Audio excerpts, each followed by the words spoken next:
You already know what a mandrill looks like.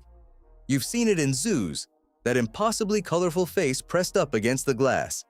In The Lion King, as Rafiki, wise, eccentric, harmless. Maybe in a nature photo, that riot of red and blue skin looking almost too vivid to be real. You think you understand them. A clown-faced monkey.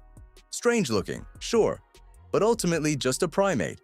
Something closer to a baboon with better marketing. That cartoonish first impression is exactly why almost nobody clocks what they're actually looking at. Because here is what most people are never told. The mandrill is the largest monkey on Earth, armed with canine teeth longer than a lion's, a bite engineered to crack the shells of hard seed pods a human hand can't break, and a social structure that organizes itself with brutal clarity around exactly one currency: the size of those teeth. It is not a colorful curiosity at the edge of the primate world. It is one of the most physically formidable monkeys that has ever existed. To understand what a mandrill actually is, you need to set aside the comparison to baboons, because the differences matter more than the resemblance. Mandrills are the largest species of monkey alive. Not ape, monkey, a meaningful distinction, since true monkeys are generally smaller and less heavily built than their ape relatives. An adult male mandrill can weigh over 30 kilograms and stand roughly a meter tall, with a body built less like a typical primate and more like a compact, muscular predator that happens to walk on 4 limbs through the rainforest floor. And male and female mandrills are almost unrecognizable as the same species. Mandrills show the most extreme sexual dimorphism of any primate on the planet. Males can weigh nearly 3 times as much as females, with proportionally enormous canine teeth that females simply do not develop. A female mandrill skull, set beside a male's, looks like it belongs to an entirely different animal. That difference exists for one specific evolutionary reason. In mandrill society, the size of a male's canines is directly tied to his reproductive success, his social rank, and his ability to physically dominate every other male in the group. Which means, in this species, evolution has spent millions of years building bigger and bigger teeth. Those teeth deserve a closer look, because the numbers are genuinely difficult to process at first. A male mandrill's canine teeth can reach up to 4.5 centimeters in length, nearly 2 inches in a monkey. For comparison, a lion's canine teeth, the animal most people would assume wins this comparison without hesitation. Average smaller than this. The mandrill carries, in its own mouth, weaponry that exceeds what one of Africa's apex predators is working with. These teeth are not vestigial display pieces. Mandrills possess some of the strongest jaw muscles documented in any primate, and field researchers have recorded them using that bite force to crack open the shells of deuterium seed pods, a food source other animals in the same forest cannot access, because they simply lack the jaw strength to break into it. A bite that can crush a hardened seed casing other species can't touch is also, mechanically, more than capable of producing catastrophic injury in a human hand or limb. And unlike many primates that rely primarily on grappling, mandrills have been documented in the wild killing and dismembering small vertebrates, biting prey at the head, then pulling the limbs free and opening the body cavity. This is not a fruit-eating monkey occasionally supplementing its diet. This is an omnivore with the dental hardware of a genuine predator, applying it accordingly when the opportunity arises. The social structure built around those teeth is where the mandrill becomes genuinely unsettling to understand in detail. Mandrills live in groups called hordes, and these are not small family units. Field researchers studying mandrill populations in Gabon's Lopé region have documented aggregations reaching as many as 1,300 individuals, among the largest stable groupings recorded for any primate on Earth. Within that staggering social scale, rank is everything, and rank is earned almost entirely through physical dominance and visible markers of fitness. The dominant male displays the most vivid facial coloring, the brightest reds and blues, intensified directly by testosterone levels that researchers have linked to overall health and physical condition. Canine length tracks dominance with mathematical consistency.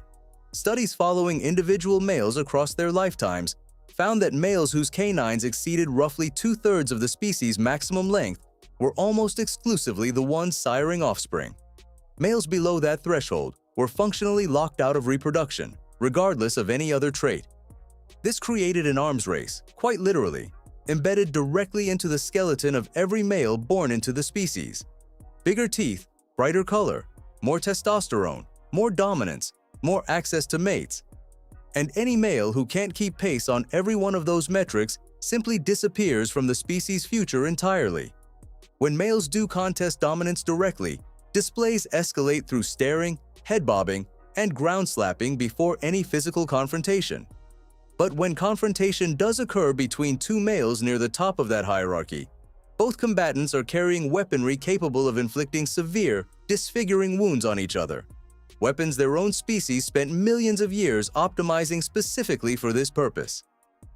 What happens when that weaponry is turned towards something outside the hierarchy entirely? Toward a human or any animal the mandrill perceives as a threat to itself or its horde, follows a pattern wildlife researchers and zoo professionals have documented with some consistency. Mandrills are not naturally aggressive toward people under ordinary circumstances, and unprovoked attacks in the wild are genuinely rare. But that calm has limits, and those limits are well documented.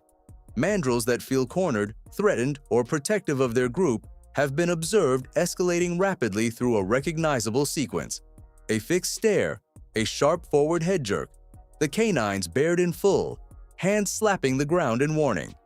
And if that sequence isn't respected, the species does not hesitate to commit fully to a physical response. Wildlife handling guidelines covering captive mandrills consistently flag severe bite trauma as a primary risk specifically because of how large and how sharp those canines are, capable of producing deep lacerations, tendon damage, and significant infection risk from a single defensive bite. And because mandrills can reach sprinting speeds in the range of 40 kilometers per hour on the ground, the standard advice for anyone who encounters an agitated mandrill in the wild is consistent and specific: do not run. A fleeing human cannot outpace what is, at this point, both faster and infinitely better armed. There is a particular irony embedded in how this animal is perceived, and it's worth sitting with directly. The mandrill's vivid coloring, the feature that makes it instantly recognizable, the feature Disney leaned on to make Rafiki feel wise and approachable rather than threatening, exists for the opposite reason entirely. That color is a direct, real-time advertisement of testosterone, physical condition, and fighting capacity. It is not decoration. It is the visual broadcast of an animal's readiness to use exactly the weaponry described above. We saw the brightest colors in the rainforest and read them as friendly, almost whimsical. The mandrills reading those same colors read something entirely different: rank, threat level, and which individual in the horde currently holds the right to dominate everyone else. The mandrill's range has been narrowing for decades, primarily across Cameroon, Equatorial Guinea, Gabon, and the Republic of the Congo, driven by bushmeat hunting and the ongoing loss of the dense rainforest habitat the species depends on.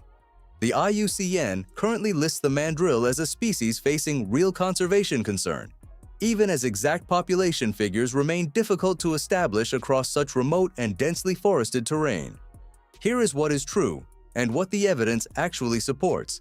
The mandrill is not malicious, and in the overwhelming majority of encounters, it poses no threat to anyone who respects its space and its warning signals. It is, by most behavioral accounts, a complex, highly social animal living within one of the largest and most tightly structured primate communities on the planet. But it is also an animal carrying, in its own mouth, teeth longer than a lion's. Teeth built entirely by an evolutionary contest where bigger weaponry meant more offspring, generation after generation, with no ceiling in sight. It is an animal capable of cracking seed shells nothing else in its forest can open, and of dismantling small prey with the same dental tools. We dressed this animal in cartoon colors and gave it a gentle role in a children's movie. The horde it actually belongs to measured its hierarchy in inches of bone the entire time.